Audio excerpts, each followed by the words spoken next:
Good morning leaders. मेरा नाम अजय चंद है और मैं एक इंटरनेशनल हेल्थ ऑर्गेनाइजेशन में एज ए हेल्थ कंसल्टेंट काम करता हूं, जहां पर हम लोगों को विभिन्न प्रकार की बीमारियों से बचाव के बारे में अवेयर करते हैं। और आज हम एक international health coach training programme के मॉड्यूल नंबर 3 के बारे में बात करेंगे। और मैं सोचता हूं कि आप लोगों को ये मॉडल बहुत पसंद आएगा। ये 4 हाई सिम्टम्स की बाबत हम चर्चा करेंगे। और ये वो सिम्टम्स हैं जो किसी भी मनुष्य के शरीर में जब दिखाई देते हैं तो हमें एकदम से उलझन होती है और हम लोग सोचते हैं कि किस तरीके से इनसे निजात पाएं।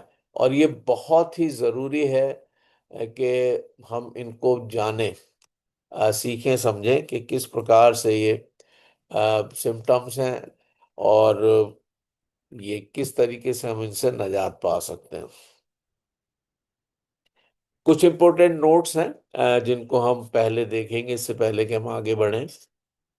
अ, इस कोर्स की नॉलेज जो है ये न्यूट्रिशनल मेडिसिन पर बेस करती है और ये टीएन्स हेल्थ कंसेप्ट के द्वारा निर्देशित है और करीब 16 जर्नल हेल्थ टॉपिक्स का निचोड़ है। ये समझिए कि जैसे आपने 16 जर्नल हेल्थ टॉपिक्स के ऊपर रिसर्च कर ली, उसका जिस्ट है ये। और ये सिर्फ इसलिए है कि जो पार्टिसिपेंट्स हैं उनकी नॉलेज को हेल्थ और प्रोडक्ट्स के एप्लीकेशन किस तरीके से करना है, हेल्थ क्या है, उसका क्या विज्ञान है, और जो प्रोडक्ट्स हैं उनका एप्लीकेशन किस तरीके से करना है, उनको किस तरीके से इस्तेमाल करना है, इस्तेमाल कराना है। इस पर्पस से ये जो कोर्स है ये डिजाइन किया गया है। और न्यूट्रिशनल हेल्थ केयर जो है ये प्रिवेंटिव मेडिसिन को बिलोंग करती है निश्चित रूप से। न्यूट्रिशनल हेल्थ केयर जो है वो प्रिवेंटिव मेडिसिन को बिलोंग करती है। और मेरा और आपका नारा भी तो यही है, बचाव इलाज से बेहतर है। Prevention is always better than cure. तो ये जो कोर्स है ये हमें ज्ञान देता है ताकि हम जो कस्टमर की हैंडलिंग है उसको इफेक्टिवली कर पाएं और डिजीज के ट्रीटमेंट में ही ना उलझे रहें, बल्कि हम समझा पाएं कि आपको किस थेरेपी को अ, आपको लेना चाहिए, या हम खुद को भी, अपने परिवार को भी समझा पाएं। ये भी एक बहुत जरूरी बात है। कुछ ज्ञान इसमें जो है वो मेन स्ट्रीम मेडिसिन और डिजीज की नॉलेज से आया है, जो सिर्फ हमें सीखने के लिए, एनरिच करने के लिए, हमारे ज्ञान में विस्तार करने के पर्पस से ही है। और इसको हम कस्टमर्स को या अपने पेशेंट्स को इन्फ्लुएंस करने के लिए इस्तेमाल ना करें। और ऐसा भी हम ना ना करें, ना सोचें, ना ऐसी विचारधारा अपने पेशेंट्स को या अपने कस्टमर्स को दें कि सिर्फ यही है, इसके अलावा कुछ नहीं है।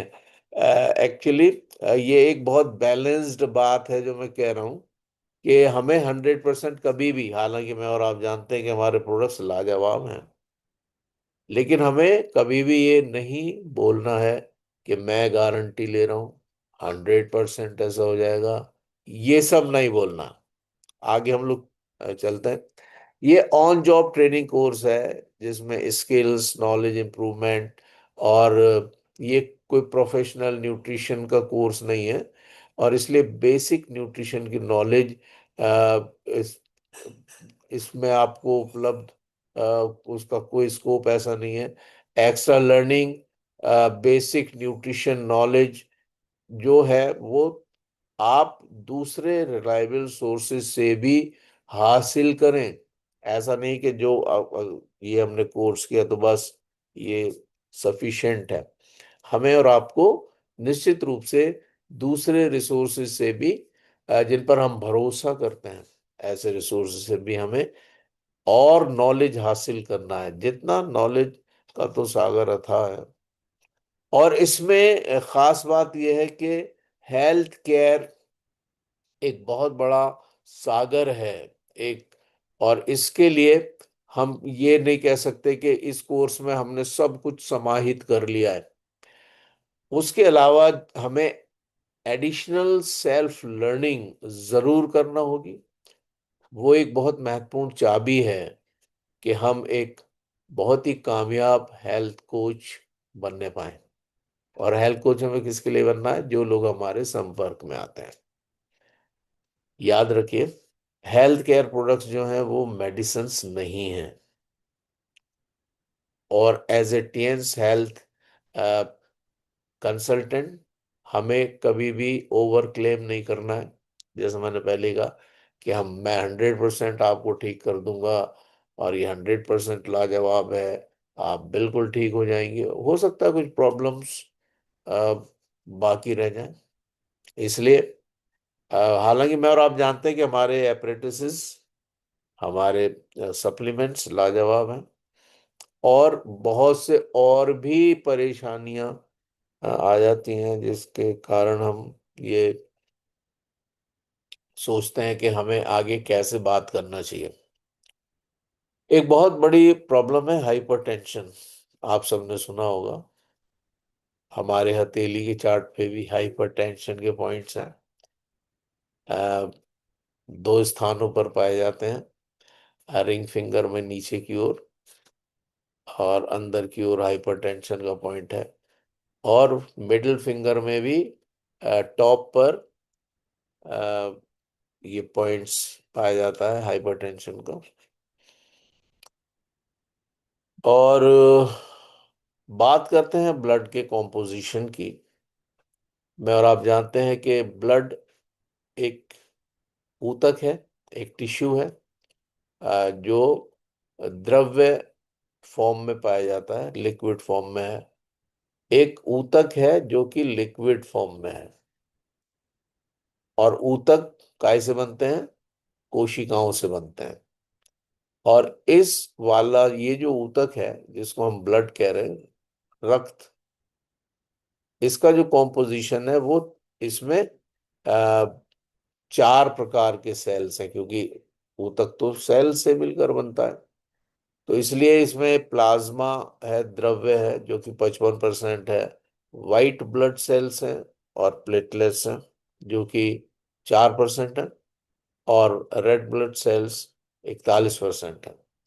प्लाज्मा एक पीले कलर का एक ट्रांसपोर्टेशन के लिए लिक्विड है जो कि ब्लड सेल्स को, प्रोटीन्स को, न्यूट्रिएंट्स को, विटामिन्स को, मिनरल्स को और हार्मोन्स को पूरे शरीर में पहुंचाने का एक बहुत उम्दा माध्यम है। व्हाइट ब्लड सेल जो है ये हमारे बॉडी के मेन इम्यून सिस्टम को प्रोड्यूस करते हैं, बनाते हैं। या हम कह सकते हैं व्हाइट ब्लड सेल्स हमारा इम्यून सिस्टम का पार्ट है। ये हेल्थ प्रॉब्लम्स को करेक्ट करने का और डिजीजेस से हमें बचाने का कार्य करते हैं। प्लेटलेट्स जो हैं, आपने सुना होगा अक्सर, जो थोड़े बेचारे गांव के परिवेश से लोग आते हैं, वो कहते हैं प्लेटें गिर गई, प्लेटें कम हो गई। तो वही चीज है। ये प्लेटलेट्स जो सेल्स हैं, ये ब्लड क्लॉटिंग और रिपेरेशन के लिए रिस्पॉन्सिबल हैं। प्लेटलेट्स इसीलिए ज़रूरी हैं कि अगर कहीं पर कट जाए, ब्लीडिंग होने लगे या इंटरनल ब्लीडिंग होने लगे, तो प्लेटलेट्स वहाँ पर ब्लड क्लॉटिंग करके उस रक्त स्राव को रोकने में सहायक होती हैं। और अगर ये कम हो जाए तो ब्लीडिंग होती रहेगी। और अगर मान लीजिए ब्लीडिंग होती रहेगी तो फिर मृत्यु अवश्यम भावी है, मनुष्य मर जाएगा। ये बड़ा जरूरी है कि एकदम से रक्त को रोका जाए। और प्लेटलेट्स उसमें एक रिस्पॉन्सिबल भूमिका अदा करती हैं। रेड ब्लड सेल जो है ये रिस्पॉन्सिबल है ट्रांसपोर्टेशन के लिए। ये हमारे शरीर में ऑक्सीजन लेते हैं लंग्स से, और इस ऑक्सीजन को हर एक कोशिका तक ले जाते हैं, और वहां से कोशिकाओं में जो कार्बन डाइऑक्साइड बन गई है ऑक्सीडेशन के बाद, भोजन जो पहुंचा ग्लूकोज के रूप में, वहां पर वो ऑक्सीजन की उपस्थिति में जलता है, और वहां से ऊर्जा, कार्बन डाइऑक्साइड और पानी बन जाता है। और ये ऊर्जा तो हमारे माइटोकॉन्ड्रिया में निहित हो जाती है। एडीपी एटीपी में कन्वर्ट हो जाता है, एडिनोसिन डाइफॉस्फेट एडिनोसिन ट्राइफॉस्फेट में कन्वर्ट हो जाता है, और एनर्जी वहां पर स्टोर हो जाती है। और पानी जो है वो शरीर की श्लेष्मा के जरिए से सोख लिया जाता है। अगर एक्सेस है तो बाहर निकल जाता है बॉडी से, यूरिनेशन के जरिए से, स्वेटिंग के जरिए से। और उसके अलावा जो कार्बन डाइऑक्साइड गैस है, ये बड़ा जरूरी है कि वो हमारे शरीर से बाहर निकाल दी जाए। और ये कार्य रेड ब्लड सेल्स करते हैं, वो उसको वहां से सोख लेते हैं और हमारे लंग्स में लाके छोड़ देते हैं, और लंग्स के जरिए से हमारे नथनों से वो बाहर निकाल ली जाती है। तो इस प्रकार से ये अद्भुत चीजें हैं। ब्लड बहुत ही इम्पोर्टेंट एक ऊतक है हमारे शरीर का। और पूरा सर्कुलेटरी सिस्टम, ये चित्र के माध्यम से आप देख पा रहे होंगे अपने स्क्रीन्स पर, ब्लड बहुत असेंशियल है, क्योंकि ये ऑक्सीजन को कैरी करता है, न्यूट्रिएंट्स को कैरी करता है, और हॉर्मोन्स को हमारे शरीर के ऊतकों तक पहुंचाने का कार्य करता है। ये कार्बन डाइऑक्साइड को और वेस्ट प्रोडक्ट्स और भी कुछ टॉक्सिन्स बनते हैं, उनको भी ये लेकर, ऊतकों से लेकर, कोशिकाओं से लेकर शरीर के बाहर करने में मददगार होता है। It is needed to sustain life. अगर जीवन को बरकरार रखना है तो रक्त बहुत ही आवश्यक है।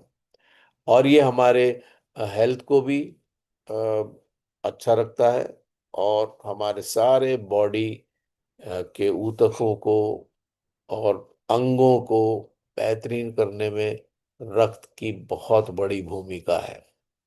आप देख पा रहे हैं यहाँ पर, ज्यादा मैं इसमें चर्चा नहीं करूंगा, आगे ही बढ़ेंगे, लेकिन मैं कुछ बता दूं कि जो हमारा हृदय है, इसमें आपको दो तरीके के रंग दिख रहे हैं, एक लाल रक्त है और एक नीला रक्त है। लाल रक्त ये प्योर ब्लड है, जो हमारी आर्टरीज में बहता है, हिंदी में कहते हैं धमनी, धमनियों में बहता है। और ये धमनियां हमारे बिल्कुल हड्डियों के ऊपर पाई जाती हैं। कहीं कहीं ये उभर के ऊपर को आ जाती हैं, कहीं कहीं, बाकी ये बहुत नीचे एम्बेडेड होती हैं, दबी हुई होती हैं। और इनमें झटके के साथ झटके के साथ रख बहता है। आपने देखा हो कभी डॉक्टर के पास जाते हैं तो वो यहाँ पर ये कहते हैं नब्ज देख रहे हैं, तो यहाँ पर आप भी देखेंगे तो यह धड़कन सी महसूस होती है। गर्दन में दोनों साइड, जो आपका ये गर्दन का हिस्सा, यहाँ पर दोनों साइड ऐसे करेंगे तब भी आपको कुछ धड़कता हुआ सा लगता है। ये धमनियां हैं जो थोड़ी सी उभर आई हैं। और भी अनेक स्थान पे होती हैं, यहाँ पर भी होती हैं, जो जहाँ पे हमें धड़कन सी महसूस होती है। और ये धड़कन इसलिए कि रक्त को जो हार्ट पंप करता है, वो दो तरीके के मोशंस होते हैं, उनके माध्यम से एक फैलता है, दूसरा सिकुड़ता है, फिर ये फैल जाता है, सिकुड़ जाता है, ऐसे लब डब लब डब लब डब लब डब, 1 मिनट में 72 बार धड़कता है। बड़ा अद्भुत है शरीर, ईश्वर ने कैसे बनाया। तो ये जो इसमें हृदय में दो तरीके के रक्त आ रहे हैं, मैं और आप देख पा रहे हैं। जो रेड ब्लड है वो शुद्ध है, और जो ब्लू है, जो नीले कलर में है, वो अशुद्ध है। और दोनों शुद्ध और अशुद्ध रक्त हृदय में आ रहे हैं। अशुद्ध रक्त पूरे शरीर से लिया जाता है और वापस हृदय में लाया जाता है, और हृदय पंप करता है इसको फिर लंग्स में, और वहां पर फिर ये शुद्ध हो जाता है और वापस आता है फिर हृदय में, और हृदय फिर इसको पंप करता है और ये पूरे शरीर में वापस भेजा जाता है शुद्ध करके। अद्भुत है ये। और इसलिए बहुत से लोग जो कहते हैं ईश्वर नहीं है, उन्हें समझ लेना चाहिए कि आपने तो बनाया नहीं है। और प्रकृति, कहते हैं प्रकृति ने किया, प्रकृति को किसने बनाया? वो ईश्वर ही है। देयर इज अ गॉड जिसने सब कुछ रचा है। तो ये पल्मोनरी, यहां पर एक थोड़ा सा समझेंगे कि जो पल्मोनरी, जैसे मैंने आपको बताया, हर धमनी में शुद्ध रक्त बहता है, सिर्फ एक धमनी है जिसमें अशुद्ध रक्त बहता है, और वो है पल्मोनरी आर्टरी। पल्मोनरी आर्टरी में अशुद्ध रक्त बहता है। और ये जब अशुद्ध रक्त इसमें होता है, जबकि ये भी धड़कती है, क्योंकि हार्ट भेज रहा है इसको, लेकिन इसमें इम्प्योर ब्लड है। और जो हम कहते हैं कि अंगों से जो वापस ब्लड हार्ट में लाती हैं, वो होती हैं शिराएं।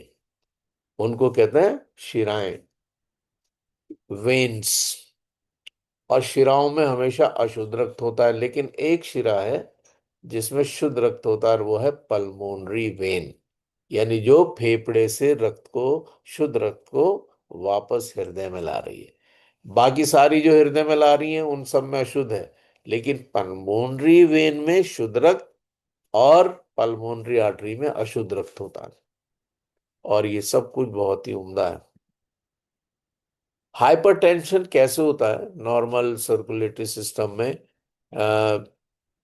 अगर डिसऑर्डर आ जाता है तो हाइपरटेंशन हो जाता है, यानी अंदर कुछ जो हमारी ये नॉर्मल जो धमनियां हैं या शिराएं हैं, इनमें अंदर, इनकी वॉल्स पर कोलेस्ट्रॉल, फैट अंदर की ओर डिपॉजिशंस होने लगते हैं, जिससे उनका जो घेरा है, उनका जो घेरा है, उनका जो हॉलो पार्ट है, वो बाधित हो जाता है। और जब वो बाधित होता है तो ब्लड तो बह रहा है, वो तो पंप करेगा ही हार्ट उसको। और अगर वहां बाधा आ रही है तो वहां पर एक प्रेशर क्रिएट हो जाता है। इसी को हम ब्लड प्रेशर के नाम से ही पुकारते हैं, और हाइपरटेंशन के नाम से भी हम इसको जानते हैं। नॉर्मल ब्लड प्रेशर ये दो तरीके के होते हैं, और इसको हम मरकरी के पैमाने से नापते हैं आमतौर से, जिसको सिस्टोलिक mmHg ये अपर नंबर है, और डायस्टोलिक mmHg ये लोअर नंबर है। आप लोग सब जानते हैं, आजकल तो डिजिटल आ गए हैं, ऐसे बांधिए और वो बता देगा सिस्टोलिक क्या है, डायस्टोलिक क्या है। लेकिन ये हमें थोड़ी सी जानकारी होना चाहिए कि नॉर्मल जो है वो 120 तक माना जाता है, और 80 जो है वो डायस्टोलिक में, 80 और सिस्टोलिक में 120, ये नॉर्मल रेंज है। उम्र के साथ ये थोड़ा सा बढ़ भी सकता है। 120 से 129 अगर है, और डायस्टोलिक में 80 से नीचे आ गया है, तो हम ये मानते हैं कि थोड़ा सा हायर साइड में ब्लड प्रेशर हो रहा है। अगर 130 से 139 तक सिस्टोलिक आ जाता है, या डायस्टोलिक 80 से 89 के बीच में है, 89, 80 और 89 के बीच में, तो इसको हम हाइपरटेंशन की फर्स्ट स्टेज मानते हैं। और अगर ये 140 या उससे ऊपर आ जाता है सिस्टोलिक, या डायस्टोलिक 90 से 90 या 90 से ऊपर आ जाए, तो ये है सेकंड स्टेज। हाइपरटेंशन की सेकंड स्टेज है। और अगर 180 से 180 या उससे ऊपर चला जाए, और जो लोअर साइड वाला वो 120 या उससे ऊपर चला जाए, तो ये हाइपर टेंसिव क्राइसिस है, और इसमें हमें तत्काल डॉक्टर से कंसल्ट करना है। जो भी उपलब्ध हो, एलोपैथिक, होम्योपैथिक, आयुर्वेदिक या टीएन्स का, तत्काल जो भी उपलब्ध हो उसको कंसल्ट करना है। हाँ, अगर टीएन्स का मिल जाए तो हेड केयर से 5 मिनट से 8 मिनट के अंदर आप नॉर्मल कर सकते हैं। कॉम्प्लिकेशंस ऑफ हाइपरटेंशन, बहुत कॉम्प्लिकेशंस हैं। ब्लड प्रेशर को आप हल्के में ना लें। स्ट्रोक हो सकता है, विजन लॉस हो सकता है, हार्ट अटैक आ सकता है, किडनी डिजीज हो सकती है, किडनी फेल हो सकती है, और हार्ट फेलियर हो सकता है, और सेक्सुअल डिसफंक्शन हो सकते हैं। तो इसलिए ये कॉम्प्लिकेशंस हैं हाइपरटेंशन के। डाइटरी फैक्टर्स में सोडियम क्लोराइड अगर आप ज्यादा ले रहे हैं, साधारण भाषा में हम कहते हैं नमक, सॉल्ट,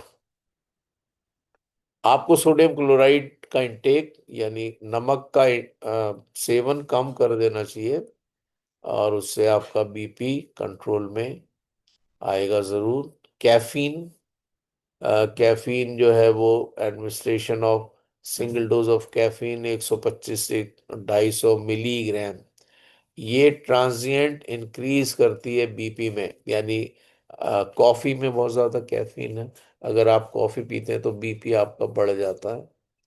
और इसमें ये जो है, अब जो लो ब्लड प्रेशर के पेशेंट्स हैं उनके लिए कॉफी बहुत उम्दा है। कॉफी बाइट्स भी आती हैं, चॉकलेट्स, वो अपने पास वो रखते हैं, और जैसे ही ऐसा लगता है कि बीपी डाउन हो रहा, तो वो अगर वो चॉकलेट्स ले लेते हैं तो बीपी नॉर्मलाइज हो जाता है।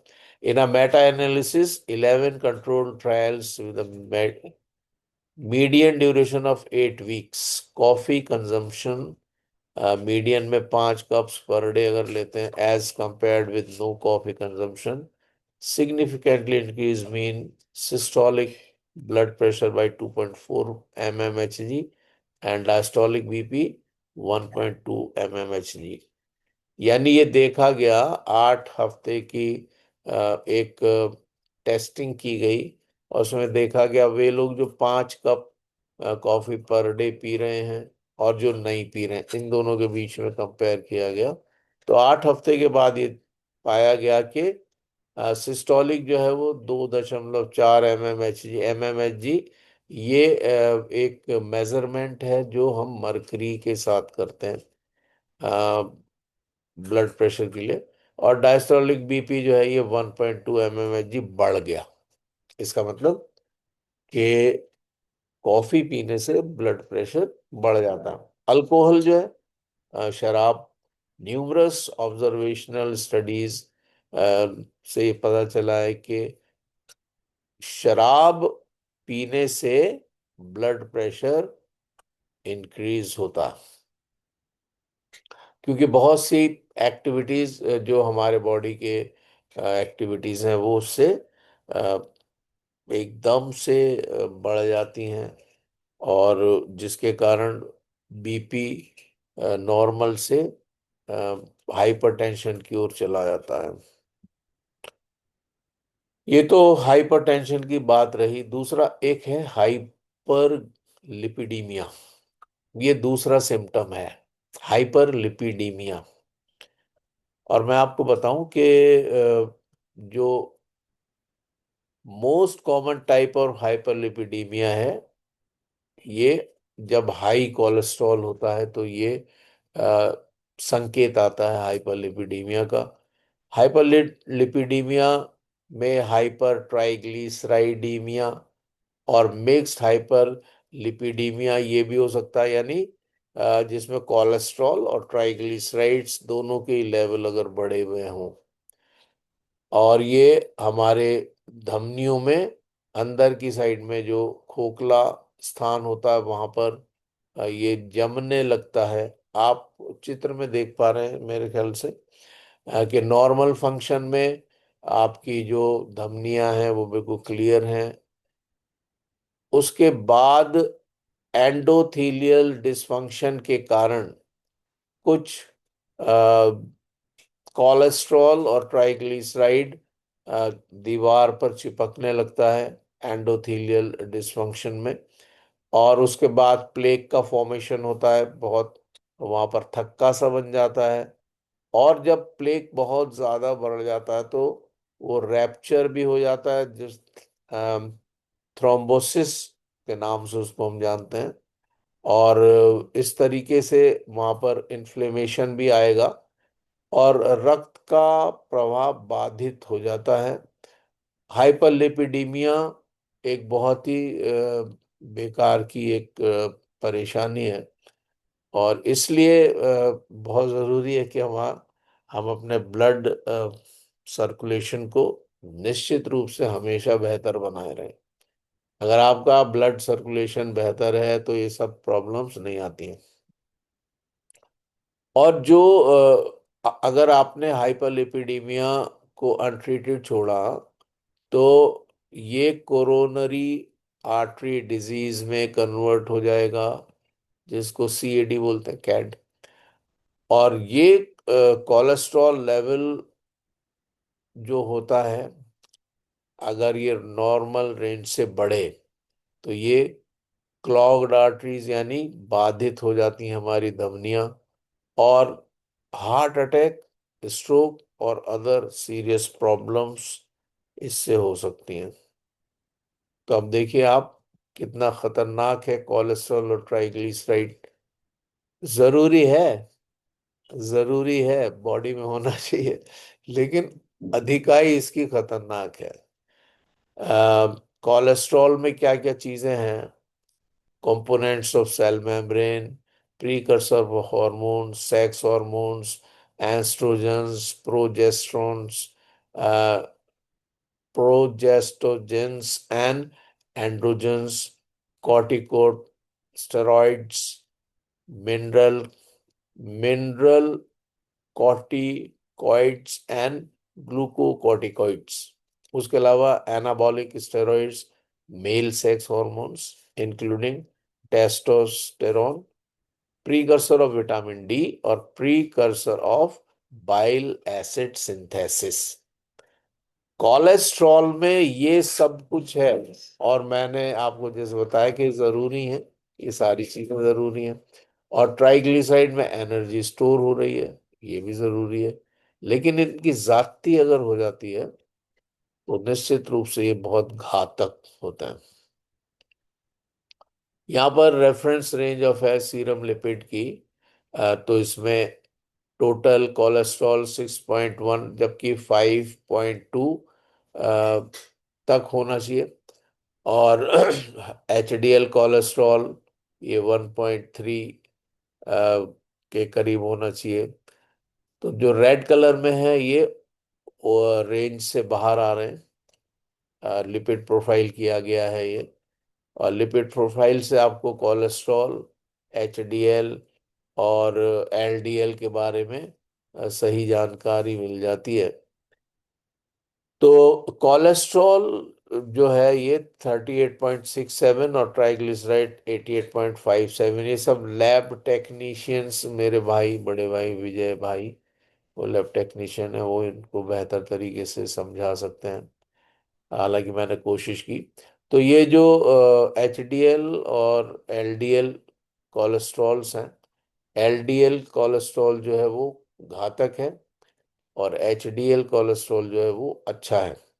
तो इनको हमें किस तरीके से संतुलित करना है, ये सब चीजें हमें जानकारी निश्चित रूप से होना ही चाहिए। और लिपिड प्रोफाइल के माध्यम से हम जान पाते हैं कि क्या चीज हमारा बढ़ रहा है। कुकिंग और स्टोरेज में ये डाइटरी फैक्टर्स हैं हाइपरलिपिडीमिया को कंट्रोल करने के लिए।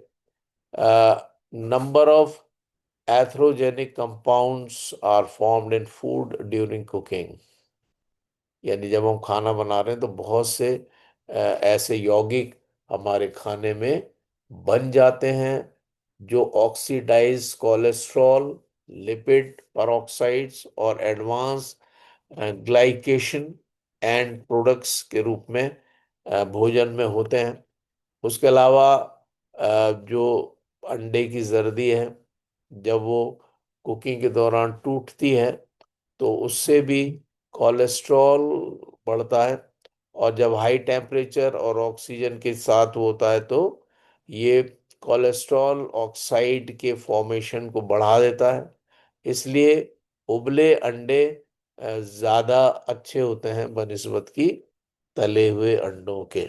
अगर आप एग्स कंज्यूम करते हैं तो ये चीज नोट कर सकते हैं। ऑक्सीडाइज कोलेस्ट्रॉल जो है वो dried egg products, powdered milk, grated cheeses, French fries, processed meats, butter oil, heated butter, heating tallow and Lord, ये सब चीजें ये ऑक्सीडाइज कोलेस्ट्रॉल को बढ़ा देती हैं। ड्राई एग प्रोडक्ट्स जो हैं, जो पैनकेक में इस्तेमाल किए जाते हैं और बेकरी प्रोडक्ट्स में, चाहे वो बिस्किट्स हों, ये सब बेबी फूड हैं, केक मिक्सेस हैं, सलाद ड्रेसिंग्स हैं, नूडल्स हैं और मिलिट्री राशंस, इन सब में ये जो ऑक्सीडाइज कोलेस्ट्रॉल इनसे बढ़ता है। निश्चित रूप से हम सभी खाते हैं इन सब चीज़ों को, लेकिन everything should be in a proper limit, ये बड़ा ज़रूरी है। और अगर कोई समस्या आ रही है, लिपिडीमिया, हाइपरलिपिडीमिया के सिम्टम्स आ रहे हैं, तो प्लीज़ इस्तेमाल ना करें। और अगर हम इस्तेमाल नहीं करेंगे तो बहुत जल्दी हम अपने को बेहतर भी कर लेते हैं। फ्रक्टोज है, consumption increase triglyceride and uric acid level and promoting insulin resistance. यानी अगर आप फ्रक्टोज यूज कर रहे हैं तो ये ट्राइग्लिसराइड्स भी बढ़ेंगे, यूरिक एसिड भी बढ़ेगा और इंसुलिन का रेजिस्टेंस होगा, यानी इंसुलिन को भी बाधित करेगा ये फ्रक्टोज, जो मीठा है, शुगर, साधारण भाषा में कह सकते हैं जो शुगर है वो इन सब चीज़ों को बढ़ाती है। इसलिए अगर आप मैं तो रिकमेंड करता हूँ कि वाइट शुगर इस्तेमाल नहीं करना चाहिए। आप जो खांड होती है या जो जैगरी होती, गुड़, उसको इस्तेमाल करें, लेकिन उसमें भी केमिकल्स ना हो, देसी वाला हो तो बहुत उम्दा है। लार्ज अमाउंट्स में अगर आप सुक्रोज को कंज्यूम कर रहे हैं तो सीरम लेवल ट्राइग्लिसराइड्स के ये बढ़ जाते हैं। Insulin, uric acid, rise in blood pressure, ये सारी चीज़ें इसमें इंक्लूड हो जाती हैं। और प्लेटलेट एडहेसिवनेस भी इंक्रीज होती है और एचडीएल कोलेस्ट्रॉल लेवल घट जाता है। जो अच्छा वाला कोलेस्ट्रॉल है उसका लेवल घट जाता है जब हम सुक्रोज इस्तेमाल करते हैं। ट्रांस फैटी एसिड्स, ये epidemic of coronary heart disease in United States began around 1920, about 8 years after large amount of trans fatty acids were introduced into the diet in the form of partially hydrogenated vegetable oil. Consumption of trans fatty acids has been reported to increase LDL. तो जो trans fatty acids हैं, America में research की गई और जो ये मान पाया गया कि ये जो अच्छे कोलेस्ट्रॉल को तो ये घटा देते हैं और जो बुरा कोलेस्ट्रॉल है, ऐसे साधारण भाषा में समझे, उसको ये बढ़ा देते हैं और इस तरीके से एंडोथेलियल फंक्शन को प्रभावित करते हैं। उसके अलावा high consumption of trans fatty acids, ये high C reactive protein levels को भी ये बढ़ा देते हैं। तो ये बहुत ही खतरनाक चीजें हैं fructose, sucrose, trans fatty acids. या फिर एक बार कहता हूँ, ये सब जरूरी भी है, लेकिन अगर हम इनकी उचित मात्रा लेते हैं तो ऑल राइट। और अगर आप हाइपरलिपिडीमिया से ग्रसित हो गए हैं तो मेहरबानी से इन चीजों को इमिडिएटली आप स्टॉप करें या बहुत न्यून मात्रा में लें। उसके अलावा एक और परेशानी है हाइपरग्लाइसीमिया। यहाँ पर ये ब्लड का जो शुगर, ब्लड में शुगर पाया जाता है, मैं और आप जानते हैं, जो हम खाना खाते हैं वो पचता है, उसके बाद वो ग्लूकोज में कन्वर्ट हो जाता है और वो रक्त में मिल जाता है। ये शुगर है जो रक्त में मिल जाती है, फिर वो हर एक सेल तक जाती है, वहां पर ऊर्जा का निर्माण होता है, प्रोडक्शन होता है ऊर्जा का। अगर ये शर्करा रक्त में कम हो जाए तो भी समस्या है, ज्यादा हो जाए तो तो भी समस्या है, और कम हो जाए तो भी समस्या है। और ये हाइपरग्लाइसीमिया जो एक एक जो कंडीशन बनती है बॉडी में, वो यही है कि जब रक्त में ग्लूकोज कम हो जाता है। तो ये हाइपरग्लाइसीमिया यानी high level of blood sugar, also known as blood glucose, over time it can cause major health complication in people with diabetes. Hyperglycaemia जो है वो, सॉरी, ये हाइपरग्लाइसीमिया हम ही अभी बोल रहे हैं। हाइपरग्लाइसीमिया मीन्स जब रक्त में शुगर बढ़ जाती है, और वो है, जो मैं बता रहा था वो है hypoglycaemia. I am very sorry, ये करेक्शंस मैं कर रहा हूँ कि हाइपरग्लाइसीमिया जब रक्त में शर्करा का लेवल बढ़ जाता है, और हाइपोग्लाइसीमिया जब रक्त में शर्करा का लेवल जितना होना चाहिए उससे कम हो जाता है, तो वो हाइपोग्लाइसीमिया। तो हाइपरग्लाइसीमिया जो है ये रक्त में जब हाई हो जाता है ग्लूकोज का लेवल या ब्लड ग्लूकोज, तो ये बहुत हेल्थ के कॉम्प्लिकेशंस आ जाते हैं। और डायबिटिक लोग जो हैं वो इन चीज़ों को समझते हैं, और जो आप लोग भी समझते हैं।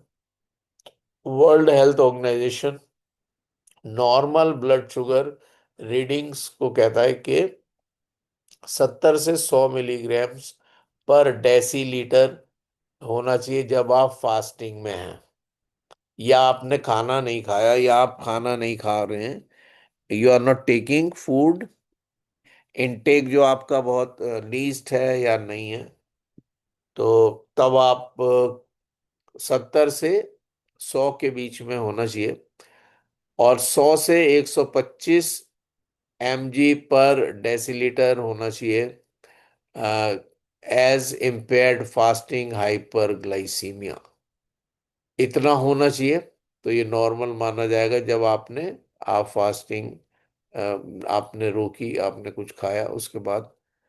If you have two or more blood glucose test performed in a fasting state that are at or above 126, you may have diabetes।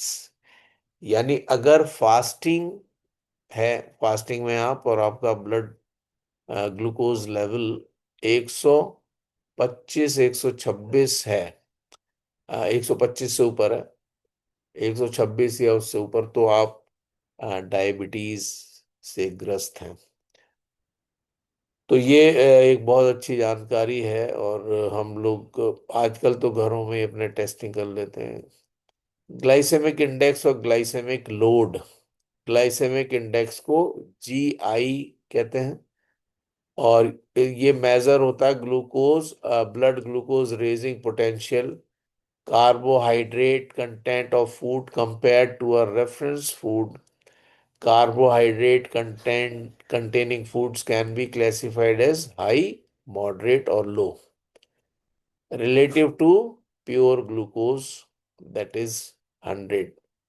मतलब ग्लाइसेमिक इंडेक्स एक एक मेजरमेंट है, एक पैमाना है कि हम कैसे मालूम करेंगे कि हमारे ब्लड में ग्लूकोज हाई हो रहा है या कम हो रहा है। तो ग्लाइसेमिक इंडेक्स उसका एक पैमाना है। और ग्लाइसेमिक लोड, जिसको हम जीएल से डिनोट करते हैं, ये कैलकुलेट किया जाता है कार्बोहाइड्रेट कंटेंट ग्राम्स में in each ingredient into GI value divided by 100। तो इससे ग्लाइसेमिक लोड आप पता कर सकते हैं कि ब्लड शुगर लेवल बढ़ेगा या बढ़ा हुआ है। और typical serving of food GL would be considered high with GI more than 20, intermediate with GL of 11 to 19, and low with GI lesser than 10। आपने एक सुना होगा जो डायबिटिक पेशेंट्स के लिए हम लोग यूज करते हैं, HbA1c की रिपोर्ट, पिछले 3 महीने में ब्लड शुगर लेवल कितना रहा। तो उस सबको कैलकुलेशन करने के लिए ग्लाइसेमिक इंडेक्स और ग्लाइसेमिक लोड इम्पोर्टेंट हैं, और इसी के माध्यम से। और यहाँ पर आप देख पा रहे हैं वेस्टर्न रिफाइंड फूड्स ने, रिफाइंड फूड्स जिसमें ग्लाइसेमिक इंडेक्स और ग्लाइसेमिक लोड दोनों इस चार्ट में दिए गए हैं, आप इसका स्क्रीनशॉट भी ले सकते हैं। और अनरिफाइंड ट्रेडिशनल फूड्स भी यहाँ पर दिए गए हैं। आप ग्लाइसेमिक इंडेक्स और ग्लाइसेमिक लोड दोनों को यहाँ से कैलकुलेट कर सकते हैं। और ये सारी खाने पीने की वस्तुएं हैं जो इस चार्ट में दिखाई गई हैं, इसमें दोनों ही कैलकुलेशंस दिए गए हैं। डायबिटीज के मेजर कॉम्प्लिकेशंस जो होते हैं, रेटिनोपैथी एंड ब्लाइंडनेस, आंखों में परेशानी आती है या अंधापन भी हो सकता है। परमानेंट किडनी डैमेज हो सकती है। डायबिटिक फूट इन्फेक्शंस हो सकते हैं। सेरिब्रोवेस्कुलर डिजीज हो जाती है, हो सकती है अगर डायबिटीज है। यानी मस्तिष्क में भी समस्या आती है। कार्डियोवेस्कुलर डिजीज, जिसको सीवीडी के नाम से जानते हैं, ये हो सकता है। और पेरिफेरल न्यूरोपैथी, यानी सुन्नपन हो गया, नसों में झंझनाहट है, और बहुत सी चीजें हो जाती हैं। तो ये कॉम्प्लिकेशंस हैं। Cooking methods, hyperglycaemia, other dietary factors of hyperglycaemia. Cooking method जो है, advance glycation end products are formed during high temperature cooking and processing of food. These compounds appear to play a role in the pathogenesis of insulin resistance and diabetic complications। यानी जब हम बहुत तला भुना और खूब उसको बेहतरीन तरीके से करते रहते हैं, तो ये सारी परेशानियां हो जाती हैं। Speaker raise hand. आपको अगर कुछ समस्या है या पूछना, आप बाद में पूछ सकते हैं। Thank you. तो इसलिए हमें मैं रिकमेंड करता हूँ, और सभी डॉक्टर्स आमतौर से रिकमेंड करते हैं, हालांकि हो नहीं पाता ये। These compounds play to appear to play a role in the pathogenesis and insulin resistance and diabetic complications। अगर हम ज्यादा तला भुना चिकना और हाईली कुक्ड, हाई टेम्परेचर में कुक फूड खाते हैं, तो वो बिल्कुल बेकार ही रहता है। लेकिन बिना उसके मजा नहीं आ रहा। मैं आपको सच बताऊं, जो हेल्दी डाइट लेते हैं वो ये रिकमेंड करते हैं कि हमें जितना हम रॉ फूड खा सकते हैं, ग्रीन लीफी वेजिटेबल्स, सलाद। और वहाँ पे चाइना हेडक्वार्टर में जब मैं गया था 2 साल पहले, तो वहां पर तो वो पूरा उन्होंने एक प्लेट सलाद दे दिया, इतना पूरी ग्रीन ग्रीन लीव्स दे दी। मुजाहिद सर बोले कि ये तो बिल्कुल जैसे भेड़ बकरियों का सा खाना दे दिया है। मैं आपको सच बताऊं कि ये लाजवाब है। हालांकि हम लोगों ने खाया वो, क्योंकि हमें रूम्स में मिल गया था। और थोड़ा सा कुक्ड भी था फूड, लेकिन ज्यादातर सलाद था, बहुत बड़ी प्लेट में। और मैंने वो टेस्ट डेवलप किया वहां पे। अगर आप अनकुक्ड फूड खाते हैं, अच्छी तरीके से उसको डिसइंफेक्ट करना जरूरी है, और कोई भी माइक्रो ऑर्गेनिज्म ना हो उसमें, केमिकल्स ना हो, बेहतरीन चीजें हैं। Sucrose in the diet resulted in insulin resistance, यानी अगर मीठा है, आ, ये सब मीठे के प्रकार हैं चीनी के। इम्पेयर्ड ग्लूकोज टॉलरेंस और डायबिटीज। फ्रक्टोज, इसका मतलब मीठा हमें लीस्ट लेना चाहिए या नहीं लेना चाहिए। ना लें तो बहुत ही अच्छा। Fructose generally improve glycaemic control, but fructose unfavorably affects each of the three major factors of pathogenesis of diabetic and organ damage: glycation of tissue proteins, intracellular accumulation of sorbitol, and oxidative stress. With regard to participation in glycation reactions, fructose is much more reactive than glucose. तो glucose हो या sucrose हो या fructose हो, these all are the forms of sugar. कह रहे हैं कि फ्रक्टोज थोड़ा सा लिया जा सकता है, क्योंकि जो फलों का जो मीठापन है, अ, वो भी लिया जा सकता है। लेकिन अगर डायबिटिक हैं तो थोड़ा सा अवॉइड करके चलेंगे, तो बेहतर रिजल्ट्स आते हैं। उसके अलावा लास्ट है हाइपर यूरिसेमिया। 11:51 हो गए, मैं जल्दी समाप्त करता हूँ। हाइपर यूरिसेमिया। हाइपर यूरिसेमिया कब होता है? जब यूरिक एसिड हमारे ब्लड में बढ़ जाता है। हाई यूरिक एसिड लेवल्स ये बहुत सी बीमारियों को जन्म देता है। Painful type of arthritis called gout. Elevated uric acid levels are also associated with health conditions such as heart disease, diabetes और kidney disease। तो हाइपर यूरिसेमिया यानी यूरिक एसिड जब हमारे ब्लड में बढ़ जाता है, तो उससे ये सारी प्रॉब्लम्स हो सकती हैं। Normally your body reads itself of uric acid. आमतौर से तो यूरिनेशन करते हैं, जब यूरिन पास करते हैं तो यूरिक एसिड उससे निकल जाता है। लेकिन hyper uricaemia occurs when your body either makes too much uric acid or is unable to excrete enough of it. It usually happens because your kidneys are not eliminating it quickly enough।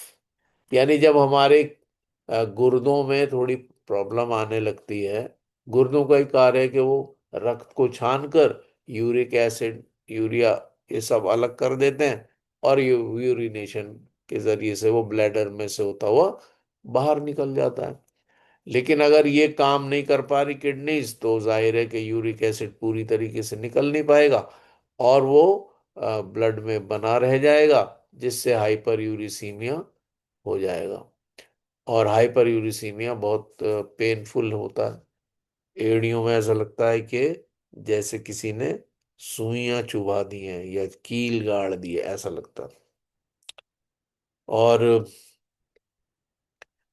Excessive uric acid level अगर हमारे blood में है, तो ये crystal form हो जाते हैं, यानी ठोस में बदल जाता है यूरिक एसिड, जम जाता है। इनको हम ये हमारे बॉडी में कहीं पर भी हो सकता है, घुटनों में हो सकता है, कोहनी में हो सकता है, जॉइंट्स में हो सकता है, अर्थराइटिस सीवियर जब होती है, तो वही सब चीजें हैं। अगर हमारी किडनीज बेहतर काम करें, हमारा हार्ट बेहतर काम, यानी वाइटल ऑर्गन्स अगर अच्छा काम करते हैं, तो ये सब प्रॉब्लम से आप बचे रहते हैं। Although these can form anywhere in the body, they tend to form in and around your joints and in your kidneys. Your body's defensive white blood cells may attack the crystals, causing inflammation and pain. तो हमारी जो white blood cells हैं, जो हमारा immunity system है, वो attack करता है जब इन क्रिस्टल्स पे, तो वहां पर इन्फ्लेमेशन हो जाता है, सूजन हो जाती है, पेन होने लगता है, रेडनेस हो जाती है। तो जिसको हम कहते हैं कि हमारे जोड़ों में बड़ा दर्द हो रहा है, सूजन हो गई है। आर्थराइटिस भी कहते हैं, गठिया उसको। ये आप देख सकते हैं। दो कॉमन डिजीजेस हैं जो हाइपर यूरिसीमिया से रिलेटेड हैं, गाउट और यूरिक एसिड नेफ्रोलिथियसिस, यानी किडनी के अंदर स्टोन्स बन जाते हैं। यूरिक एसिड बनता है जब purines break down in your body. Purines are chemicals found in certain foods. This typically includes red meat, organ meat, sea food और बीन्स। इन सब में ये प्यूरिन्स पाए जाते हैं जो कि गाउट और यूरिक एसिड नेफ्रोलिथियसिस या किडनी स्टोन्स का कारण बनते हैं। अगर ऐसी कोई प्रॉब्लम है तो आपको red meat, organ meet, sea food और बीन्स का खाना बंद कर देना चाहिए, उससे बहुत लाभ होगा। न्यूट्रिएंट्स इंटरवेंशन तो है ही हर जगह। टीएस प्रोडक्ट्स के रूप में लाजवाब coenzyme Q10, omega 3, multivitamins, calcium, zinc, lipid, metabolic management tea, जिसको हम टी पॉली भी कह सकते हैं, gymnema super calcium powder with metabolic factors और डायाकॉन और anti oxidation, anti inflammation. TS के प्रोडक्ट्स लाजवाब हैं, और अगर आप इनको इस्तेमाल करते हैं, कोएंजाइम Q10, ये सारे चारों, पहला वाला जो है ये सब चाइनीज में लिखा है, लेकिन मैं इसको इसलिए पढ़ पा रहा हूँ कि वो ही है। पहला वाला जो है हाइपरटेंशन से रिलेटेड है, और उसी के साथ हाइपर हाइपर हाइपर ग्लाइसीमिया, और ये सारे जो हमने अभी देखे चारों, और ये उनके, आप इसका स्क्रीनशॉट ले सकते हैं। लास्ट वाला यूरिसीमिया से रिलेटेड है, folic acid, vitamin C, copper, chromium, quercetin. और हमारे प्रोडक्ट्स में ये सारे ही इंग्रेडिएंट्स पाए जाते हैं। तो अकॉर्डिंगली हम, और आप देखें, अगर आप थोड़ा सा गौर करें तो जो फर्स्ट वाला है, इसमें ओमेगा 3, सेकंड वाले में भी ओमेगा 3, और इन दो लास्ट वाले में ओमेगा 3 नहीं है। लेकिन मैं ये कहना चाहूंगा कि ओमेगा 3 आप सभी, क्योंकि कोई भी बीमारी हमें हार्ट के प्रॉब्लम से ग्रसित कर सकती है। If we take omega 3 then it is wonderful, क्योंकि nutrients they do matter. Better chance, better life, 100 years healthy life. Thank you so much. 2 minute शेष है, और थैंक यू सो मैं मच। धन्यवाद करता हूँ आप सभी महान लीडर्स का। Thank you.